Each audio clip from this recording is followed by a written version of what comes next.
আসসালামু আলাইকুম, আশা করি আপনারা সবাই ভালো আছেন। তো আজকে যে বিষয়ে আলোচনা করব সেটা হচ্ছে গণনার বিষয়ে।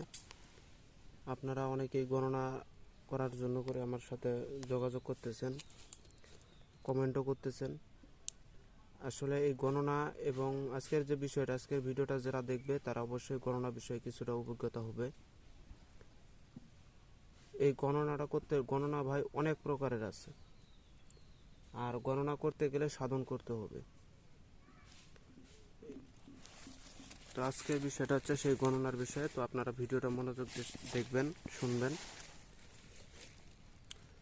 তো আজকে আমি আপনাদের মাঝে গণনার কয়েকটা বিশেষ প্রকার বলে দেব, যে প্রকারগুলা আপনারা যে কোনো একটা মানে যদি করতে পারেন তাহলে অবশ্যই সাকসেস হবেন। তো গণনা হয়,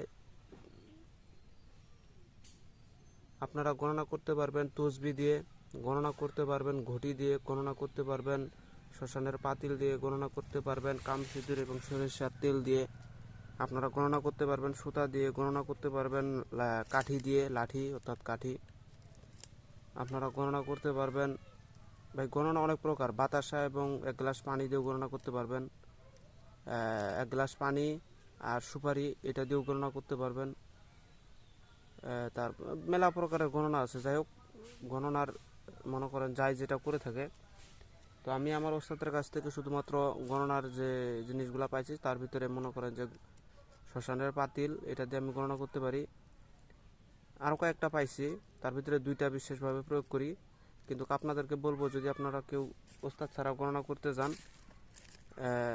এগুলো হয় না ভাই। অনেক চেষ্টা করার পরও এগুলো আপনারা পারবেন না করতে। গণনা করতে গেলে গণনার সাধনগুলো করতে পারেন, সাধনগুলো করলে পারে তাহলে আপনার গণনাগুলো হবে। সাধন আছে কেমন, আপনারা গণনা যদি আপনারা শিখতে চান বা করতে চান তাহলে আপনাদেরকে সাধনায় বসতে হবে। সাধনা আছে, তো এই যে তসবি সাধনাটা, তসবিটা কিভাবে কাজ করবে, আপনারা যখন এই সাধনাটা সাকসেস করে ফেলবেন দেখবেন যে তসবির ভিতরে যে গুটিগুলো আছে, আপনারা বলবেন যে নিয়ত করবেন।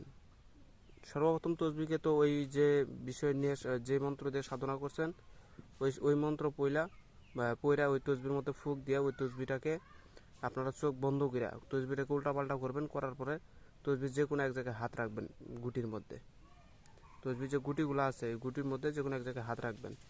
আর মনে মনে নিয়ত করবেন যে যদি অমুক সমস্যা হয়ে থাকে তাহলে গুটির দুইটা গুটি থাক। যদি যদি সাপোজ ধরে নেন জিনের সমস্যা থাকলে দুইটা গুটি থাক, শারীরিক সমস্যা থাকলে একটা গুটি থাক, বা কোনো কুফরি কালাম করা থাকলে তিনটা গুটি থাক, এরকম করে বলবেন, নিয়ত করবেন। তাহলে দেখবেন যে আপনারা ওই তসবির যে মূল মাথাটা ওখান থেকে চারটা চারটা করে গুটি বাদ দিবেন। শেষে যেটাই থাকবে ওইটাই তার সমস্যা। এভাবে 3বার করবেন। যেমন কি করলেন, জিনের সমস্যা থাকলে কয়টা গুটি, দুইটা গুটি যদি থাকে তাহলে কি হবে, তার জিনের সমস্যা। চারটা চারটা করে বাদ দিয়ে শেষে যদি দুইটা থাকে তাহলে তার জিনের সমস্যা। এটাই পুনরায় আরও 2বার করবেন, অর্থাৎ মোট 3বার করবেন। 3বারই যদি দুইটা গুটিয়ে দেখায় সেক্ষেত্রে আপনারা কনফার্ম হয়ে যাবেন যে তার হচ্ছে জিনের সমস্যা আছে। কিন্তু এটা হচ্ছে সাধনা না করলে পারে এটা মিথ্যা কথা বলে। সাধনা যখন করবেন তখন এটা সঠিকটাই বলে দিবে। এটা আবারও বুঝিয়ে দিচ্ছি যে সাধনা করার পরে মনে করে আপনারা নিয়ত করবেন যে যদি জিনের সমস্যা থাকলে দুইটা গুটি থাক, শারীরিক সমস্যা থাকলে একটা গুটি থাক, বা আপনারা পাল্টেও দিতে পারেন যে জিনের সমস্যা থাকলে 3টা গুটি থাক, শারীরিক সমস্যা থাকলে 2টা গুটি থাক, কুফরি কলম করা থাকলে একটা গুটি থাক। যখন তসবির মূল মাথার থেকে চারটা চারটা করে গুটি বাদ দেবেন, চারটা চারটা করে গুটি বাদ দিয়া শেষে যেটা থাকবে ওইটাই তার সমস্যা। এভাবে 3বার করবেন। 3বারই যদি একই গুটিকে ইঙ্গিত দেয় তাহলে বুঝে নেবেন তার অমুক সমস্যাটাই হয়েছে। এভাবে 3বার করবেন। সাধনা করলে পারে এটা সঠিকটা দেখাবে, আর সাধনা ছাড়া যদি করেন তাহলে উল্টাপাল্টা দেখাবে। এগুলো সব সাধনার ব্যাপার, তসবি সাধনা এটাকে বলে। তসবি সাধনাটা কীভাবে করবেন আমি এটা উন্মুক্ত করে দিচ্ছি।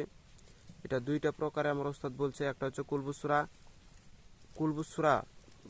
কুলবুস যে সূরাটা আছে এই সূরাটা সর্বপ্রথম তসবিকে যে ঘরে সাধনা করবেন তসবিকে ওই ঘরে রাখবেন। রাখার পরে সামনে রেখে দিয়ে আগরবাতি মোমবাতি জ্বালাইয়া দিয়ে গুরুকে স্মরণ করে আপনারা কুলবুস সূরাটা, আল্লাহ রাসূলকে স্মরণ করে কুলবুস সূরাটা এক নাগারে 21 দিন 301 বার করে 21 দিন আপনারা জপ করবেন।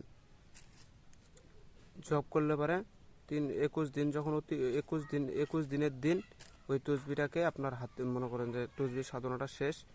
21 দিনের দিন মানে আপনার প্রত্যেক দিন 301 বার করে, মানে 301 বার করে প্রত্যেক দিন জপ করবেন, আর শেষে 3টা ফুক মারবেন শুধু তসবিতে। এভাবে 21 দিন করবেন। 21 দিন করার পরে দেখবেন আপনার তসবির সাধনা হয়ে গেছে। এরপরে আপনারা গণনাগুলো করতে পারবেন, সঠিক উত্তরটাই দিবে। তখন আর মিথ্যা কোনো উত্তর দিবে না, সঠিক যেটা ওইটাই দেখাবে আপনাকে। আবার আরেকটা আছে কি আল্লাহুস সামাদ। এটা আল্লাহুস সামাদ আপনারা যদি পারেন, আল্লাহুস সামাদ এটা মাত্র 1001 বার জপ করবেন প্রত্যেক দিন, ওই 21 দিনই সাধনা। কুলবুস সূরা 301 বার পাঠ করতে হয়। আর আল্লাহুস সামাদ যদি পাঠ করেন আল্লাহুস সামাদ, তাহলে আপনাকে 1001 বার করে জপ করতে হবে প্রত্যেক দিন। এটা হচ্ছে তসবিহ সাধনা। এখন আপনারা যদি বলেন যে আমি লাঠি সাধনা করব, লাঠি সাধনা কেমন, আপনারা একটা লাঠি নেবেন, এতটুকু একটা লাঠি নেবেন। হ্যাঁ, ওই লাঠিটা নিয়ে কালী মন্দিরে যাবেন। কালী মন্দিরে যায় ওইটা হচ্ছে মাদার গাছের ঠাল হলে সব থেকে ভালো হয়। মাদার গাছের ঠাল অথবা বট গাছের ঠাল, সব থেকে বেটার মাদার গাছের ঠাল। মাদার গাছের ঠাল এতটুকু একটু বানায় নেবেন, চিকন করে ছোটো থেকে একটা বানায় নেবেন।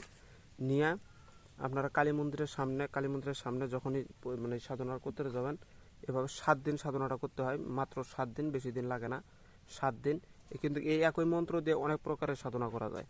আমি মন্ত্রটা বলে দিচ্ছি, ছোট্ট একটা মন্ত্র। মাতার কাছে কালী মন্দিরে যায় মাতার কাছে ঠালটা সামনে রাখা, লাল কাপড়ের উপরে রাখা আপনারা এই যে মন্ত্রটা বলবে, এই মন্ত্রটা আপনারা 7 দিন জপ করবেন, মাত্র 251 বার করে। 251 বার করে 7 দিন জপ করবেন। 7 দিন সাধনা হয়ে গেলে পরে দেখবেন যে ওই যে কাঠিটা আছে, ওই কাঠিটাকে যার গণনা করবেন তার হাতের আঙ্গুলের মাপ নেবেন। মনে করেন যে এই যে এখান থেকে এই পুরোটা, এখান থেকে সাদা তালু পর্যন্ত মাপ নেবেন। ওই লাঠিতে মাপ নেবেন। নেওয়ার পরে ওই লাঠিটা যেটা নিচ্ছেন, আপনি যেটা লাঠিটা আপনার যতটুকু বানায় নেবেন, আপনার হাতের এইখান থেকে এই সাদা তালু পর্যন্ত বানায় নেবেন। নিয়ে এই এটুক দিয়েই আপনারা মানুষের গণনা করতে পারবেন। যে কেউ আসলো তার হাতের যতটুকু মাপ হয় অতটুকু চিহ্ন করে রাখবেন। রাখার পরে আপনারা এই মন্ত্রটা 7 বার পাঠ করে ওই লাঠির মধ্যে ফুক মারবেন।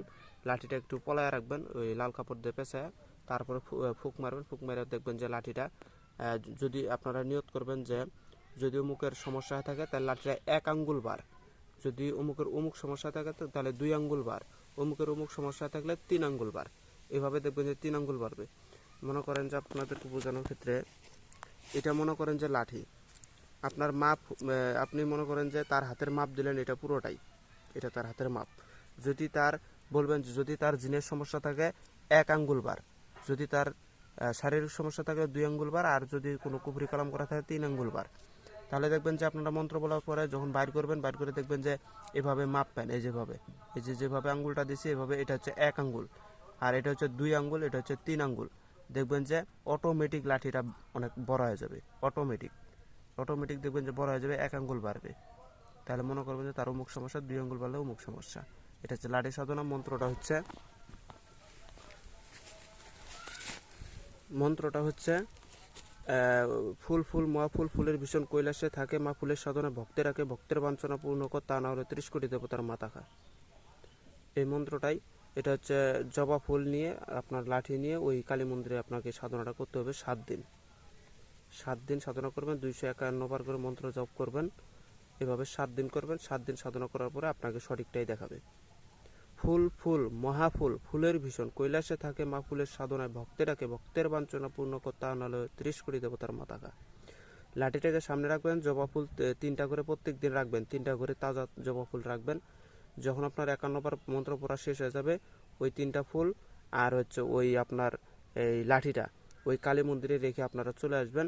আপনার 7 দিন এভাবে করার পরে 7 দিনের দিন ওই লাঠিটাকে আপনি ওখান থেকে নিয়ে আসবেন, এছাড়া বাড়িতে আনা যাবে না লাঠিটা। এটা হচ্ছে সেই সাধনা ভাই। আরও আছে, বহুত সাধনা আছে, সাধনা শেষ নাই। এই গণনা করতে গেলে বহুত প্রকারের সাধনা আছে। কিন্তু আপনাদের জন্য সব থেকে বেটার এখনকার মানুষ যেগুলো করে থাকে সেটা হচ্ছে সুতা, লাঠি, আপনার তসবি এগুলা দিয়ে বিশেষভাবে গণনাগুলো করে। আর সব থেকে ভালো হয় জিনের রুগীকে হাজির করে জিনের রুগীর উপরে ভরণ তুলে দিয়ে তার মাধ্যমে গণনা করা, তাহলে সঠিকটা পাবেন। তো যাই হোক, যদি কারো কোনো প্রশ্ন থাকে তো অবশ্যই কমেন্ট করে জানাবেন। যদি ভিডিওটা ভালো লাগে লাইক কমেন্ট শেয়ার করে পাশেই থাকবেন। আপনারা চাইলে গণনার যেমন আমি করি সুপারি এবং পানি, 1 গ্লাস পানি দিয়ে এটা দিয়েও আমি গণনা করি, ঘটি দিয়েও গণনা করি, শ্মশানের পাতিল দিয়েও গণনা করি। গণনার ভাই আমি 2-3 প্রকারের গণনার মাধ্যমে করি আর কি। বেশিরভাগই আমি পাতিল দিয়ে করি আর হচ্ছে সুপারি দিয়ে করি। তো যাই হোক, আপনারা যেগুলো গণনার বিষয়ে 2টা উন্মুক্ত করে দিলাম, আপনারা এগুলো করতে পারেন, সাধনা করতে পারেন। করলে পরে আপনারা অবশ্যই সাকসেস হবেন। ওস্তাদ বিনে কখনোই সাধনায় নামবেন না, কারণ বৃথা যাবে, আপনার সময়গুলাই বৃথা যাবে, কোনো সাকসেস আসবে না। তো যাই হোক, আপনারা যদি ভিডিওটা ভালো লাগে অবশ্যই লাইক কমেন্ট শেয়ার করে পাশে থাকবেন।